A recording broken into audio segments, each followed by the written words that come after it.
Welcome, my amazing friends.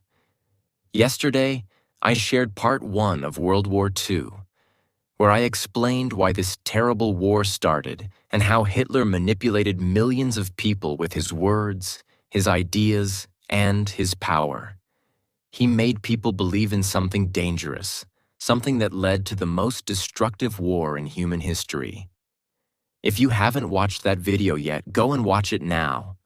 Because to truly understand how this war ended, you first need to know why it began. But today, my friends, we move forward. Today, I bring you part 2, the end of World War II. This is not just a story of war. It is a story of courage, sacrifice, destruction, and hope. A story of how nations fought, how millions of lives were lost, and how the world finally put an end to this nightmare. This war changed everything. It shaped the world we live in today. It taught us lessons that we must never forget. And in this video, I will take you through every important event that led to the end of this war. The battles, the strategies, the victories, and the losses. So, watch till the end, because this is not just history. It is knowledge, it is power, and it is a lesson for all of us. This is going to be intense, emotional, and deeply informative. And as you listen, you will not only learn about history, but also improve your English listening skills in the most interesting way. In part 1, we saw how Hitler broke every rule, how he manipulated people, and how he prepared for war while the world stayed silent. Then, on September 1st, 1939, Hitler finally made his move. He invaded Poland. And just 2 days later, on September 3rd, 1939, Britain and France declared war on Germany. But in the early months of the war, something shocking happened. Hitler seemed unstoppable. He crushed nations one by one with terrifying speed. His army was powerful. His soldiers were fearless, and the world had never seen anything like his strategy before. This was called Blitzkrieg, or the Lightning War. It was a new way of fighting. Instead of slow battles that lasted for months, Hitler's army moved fast. Planes bombed cities first, creating chaos. Then tanks rolled in, destroying everything in their path. Finally, soldiers stormed in, finishing the job. By the time the enemy could react, it was already too late. Poland falls in just 27 days. Hitler's attack on Poland was brutal. In just 27 days, Poland surrendered. Warsaw, the capital, was destroyed. Civilians were killed in the streets. Polish soldiers fought bravely, but they were no match for Hitler's powerful army. Britain and France had promised to help Poland, but by the time they reacted, Poland was already gone. And there was something even worse. Hitler was not alone. Remember the Nazi-Soviet pact?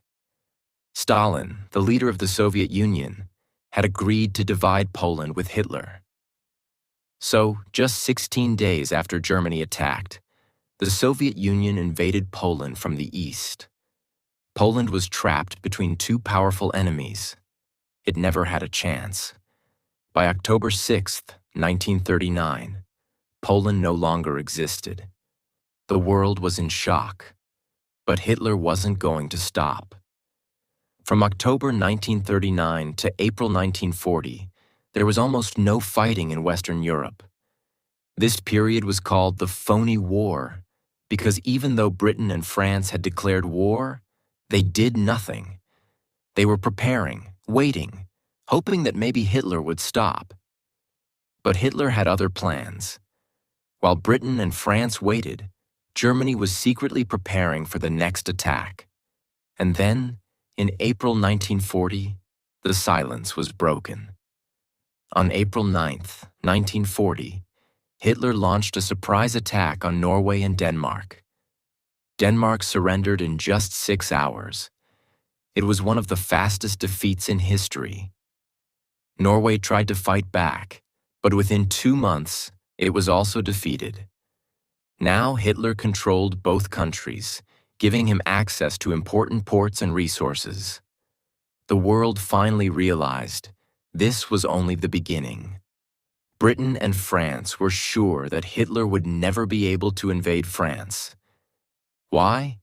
Because France had the strongest defense in the world, the Maginot Line.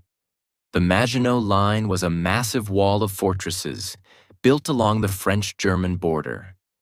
It had huge guns, underground tunnels, and thousands of soldiers. The French believed that Germany could never break through it. But Hitler didn't even try. Instead of attacking the Maginot Line, Hitler did something unexpected. He went through Belgium. On May 10, 1940, Germany launched a massive attack on Belgium, the Netherlands, and Luxembourg. The Blitzkrieg strategy was in full force. Planes bombed cities. Tanks rolled in at lightning speed. Soldiers stormed through towns and villages. In just 5 days, the Netherlands surrendered. In 18 days, Belgium fell. Now France was exposed. Then Hitler did something even more shocking. He sent his army through the Ardennes forest. The Ardennes was a dense mountainous forest in Belgium and France. The French thought it was impossible for an army to pass through. But Hitler proved them wrong. In just 5 days, German tanks broke through the Ardennes and reached the French border. The Maginot Line was useless. The German army had bypassed it completely. Now Hitler's army rushed toward Paris. France was falling. As the Germans moved deeper into France, British and French soldiers were trapped in the town of Dunkirk. They had their backs to the sea. If Hitler attacked now, he could wipe out the entire British army. But then, something unbelievable happened. Britain launched Operation Dynamo, a massive rescue mission. From May 26th to June 4th, 1940, hundreds of British ships, including fishing boats, private yachts, and even small rowboats, sailed across the English Channel to rescue the soldiers.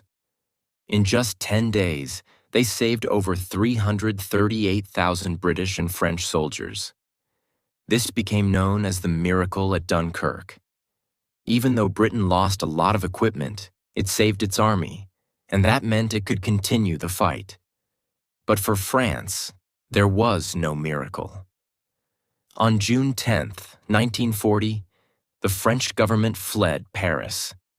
And just 4 days later, on June 14, 1940, German troops marched into Paris.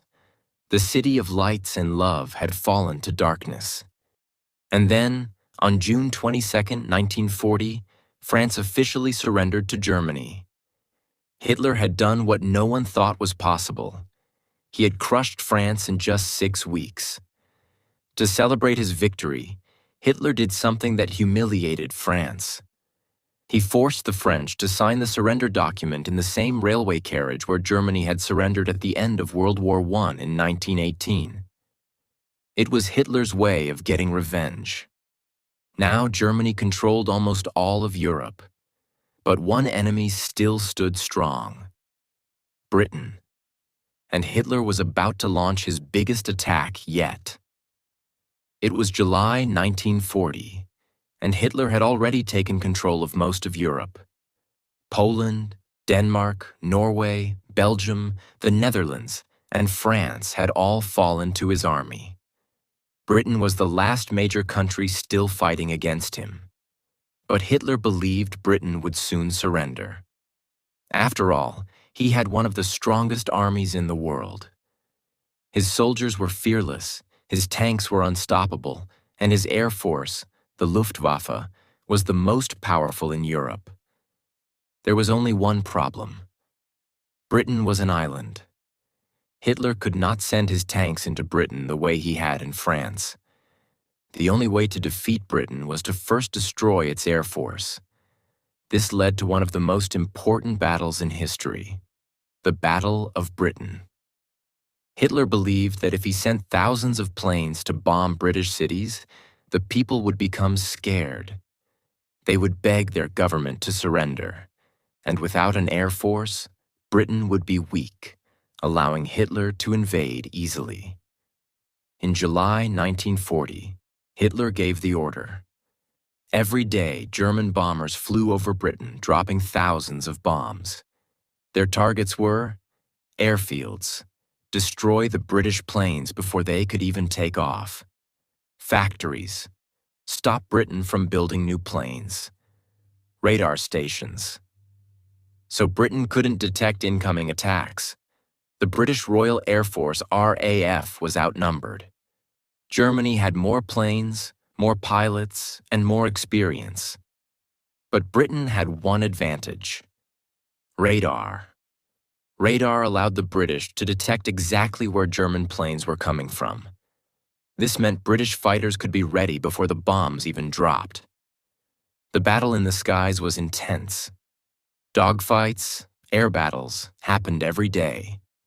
Planes twisted and turned in the air, trying to shoot each other down. Pilots had only seconds to react before they were either victorious or falling from the sky. By August 1940, the Luftwaffe had almost won.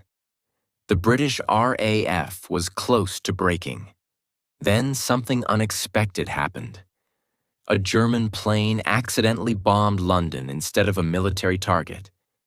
It was a mistake, but it changed the entire war.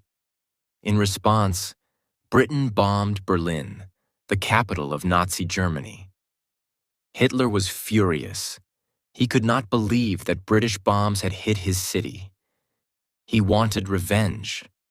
So he made a terrible decision.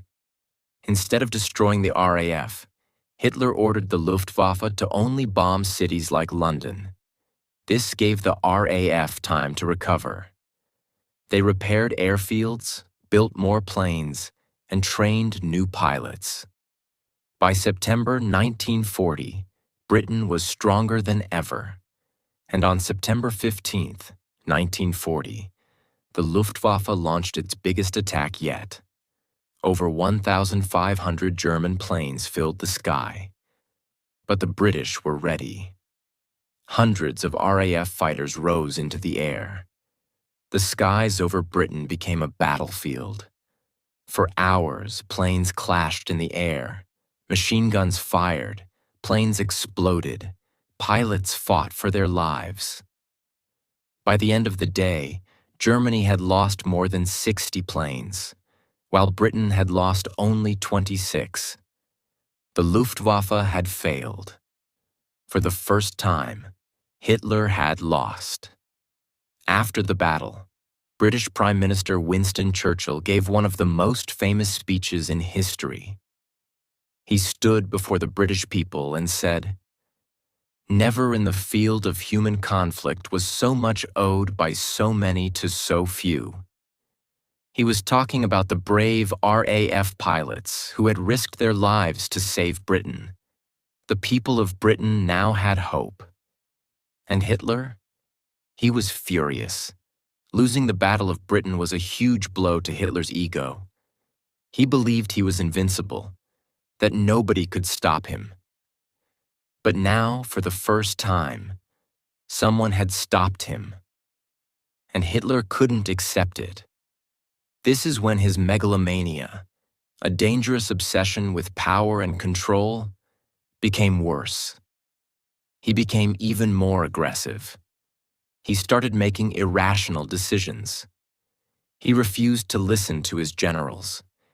His mind was filled with one thought: I will crush Britain no matter what it takes.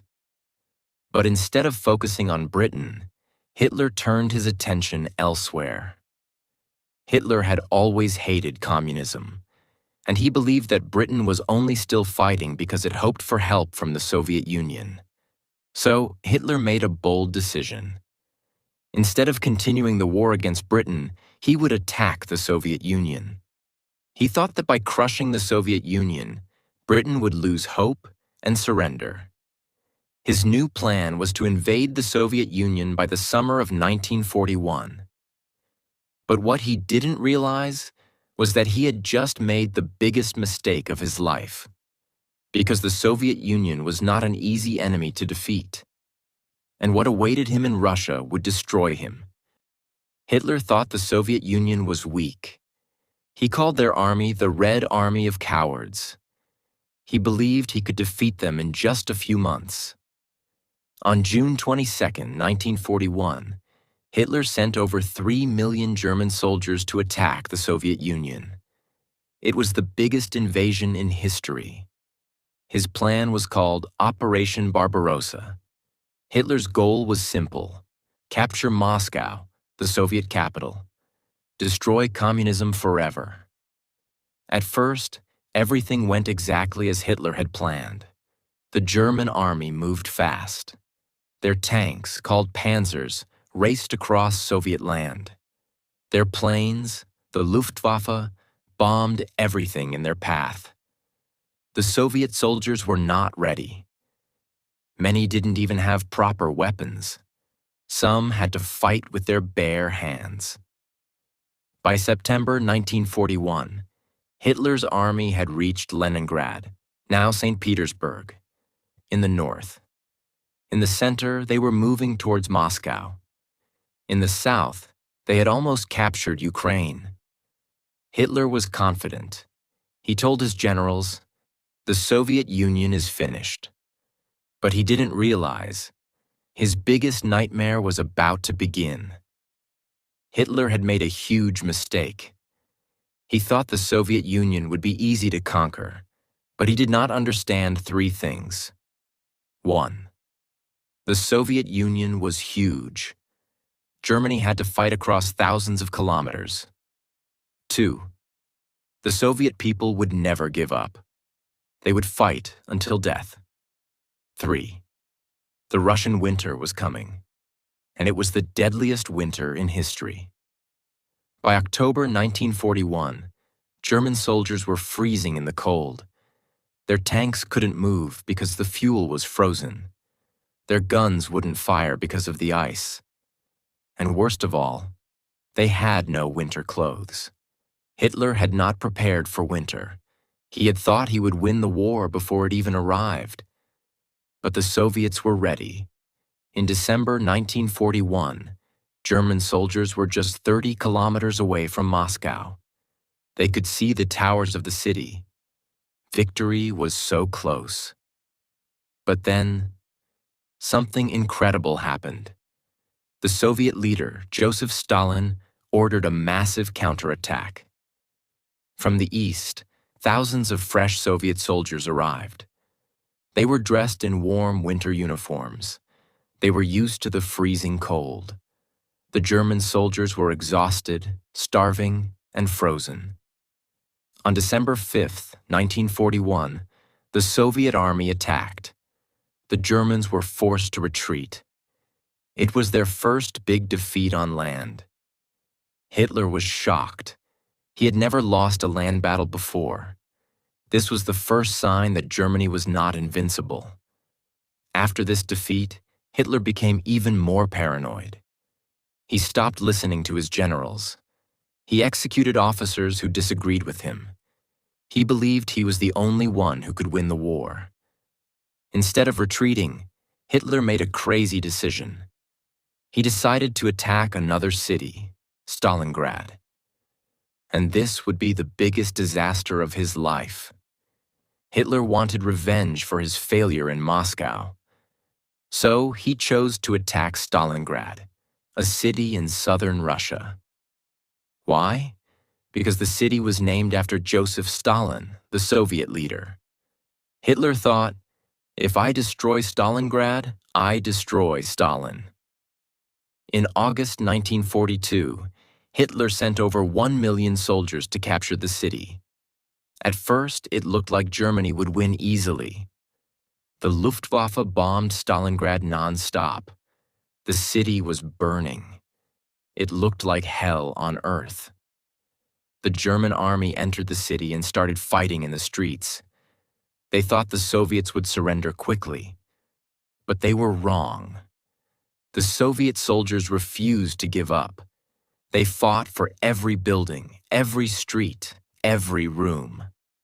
Some soldiers even hid in the sewers to attack German troops by surprise.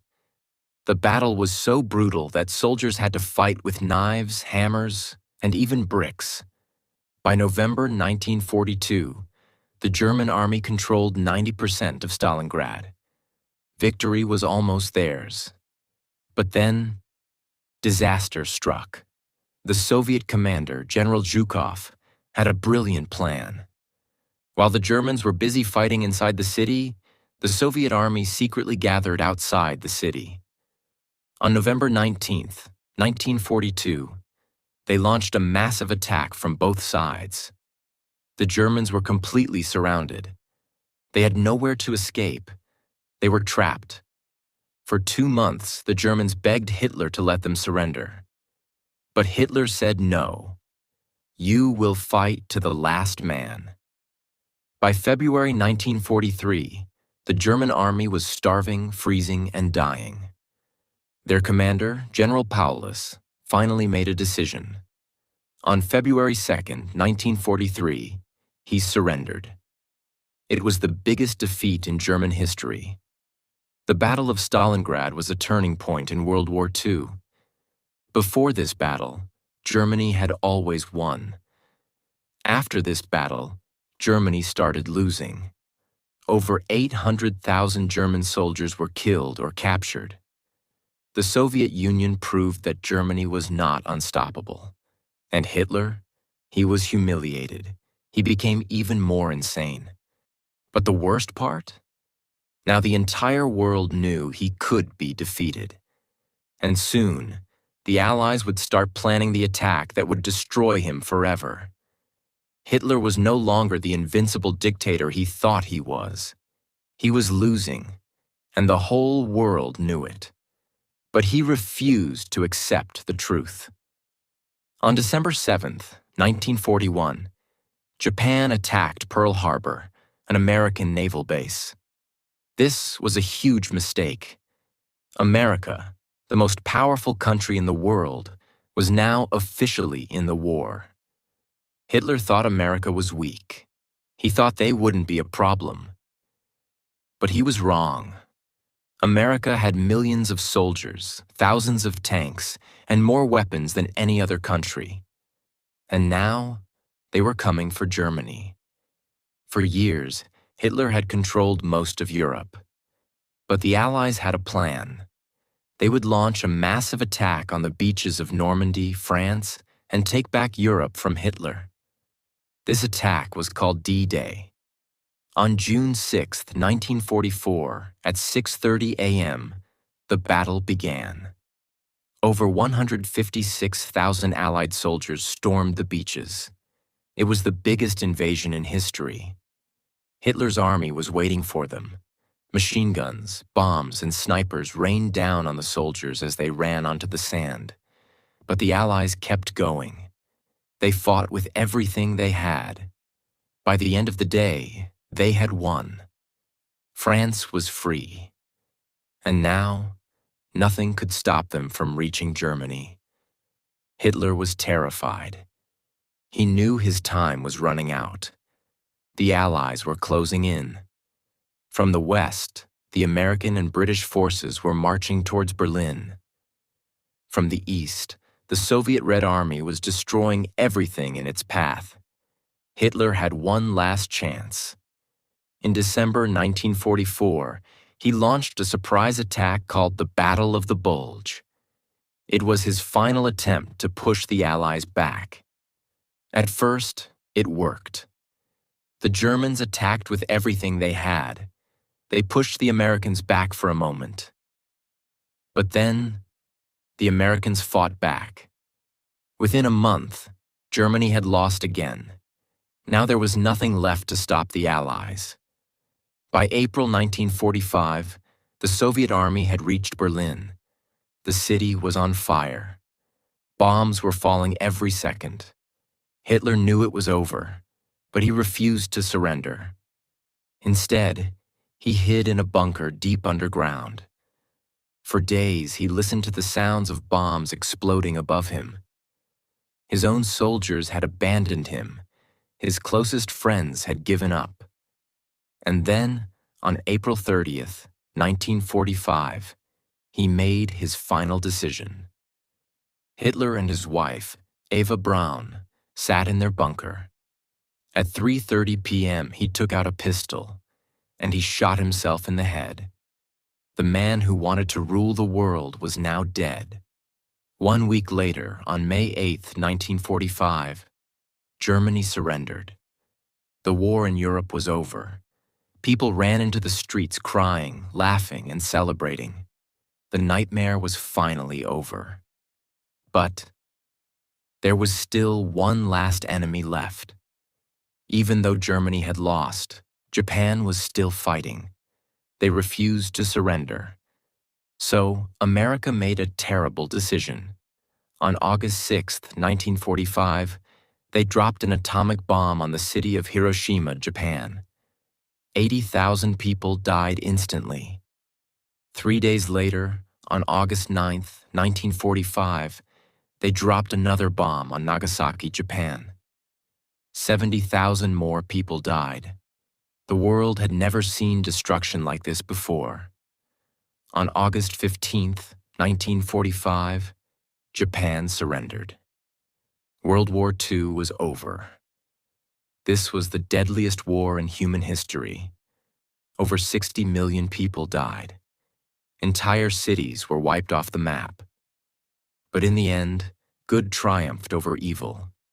Hitler's dream of controlling the world was destroyed. The world had learned a powerful lesson. No dictator can rule forever. No evil can stand against the power of unity. No matter how dark the world seems, light will always find a way. If you learned something from this story, if it inspired you, please share it.